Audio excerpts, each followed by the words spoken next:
Hudud ini bukan agenda Haji Hadi. Mengapa pula Lim Guan Eng, Lim Kek Siang marah dengan Haji Hadi? DAP cuma nak main wayang sebab dia dah terduduk sekarang, kan? Rakan dia yang selalu saya kata dulu, ini Pakatan Rakyat ini Pakatan tipu. DAP agenda lain, PKR agenda lain, PAS agenda lain. Dia tidur satu bantal tapi mimpi lain-lain, kan? So dia dah terperangkap. Jadi dia nak tak tahu nak buat apa, dia tuduh Haji Hadi pengkhianat apa semua. Tak ada, ini bukan Haji Hadi punya agenda.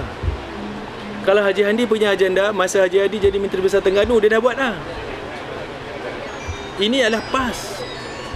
Dan mereka melihat ini adalah peluang untuk mereka kuat di Kelantan, dan orang Kelantan juga tidak mempunyai tentangan tentang hudud ini. Jadi mereka buat.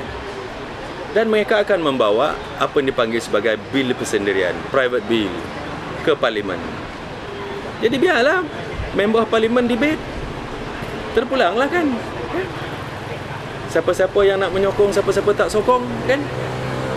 Tak ada siapa yang perlu buat pendirian pun, kan? Kita tak perlu buat pendirian. Saya, Kerajaan Negeri Sembilan, tak perlu buat pendirian. Ini adalah private bill PAS. Let PAS get it through. Biar PAS bawa ke Parlimen. Biarlah ahli Parlimen yang bahaskan. Biarlah PAS terangkan apa maksud dia hudud, macam mana dia nak buat hudud, kalau diluluskan macam mana proses untuk melaksanakan hukum hudud, sama dia dah bersedia ataupun tidak, kan? Kalau tak bersedia macam mana, kan?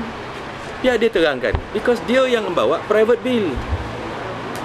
Ini bukannya dasar kerajaan, tapi dasar PAS, parti PAS.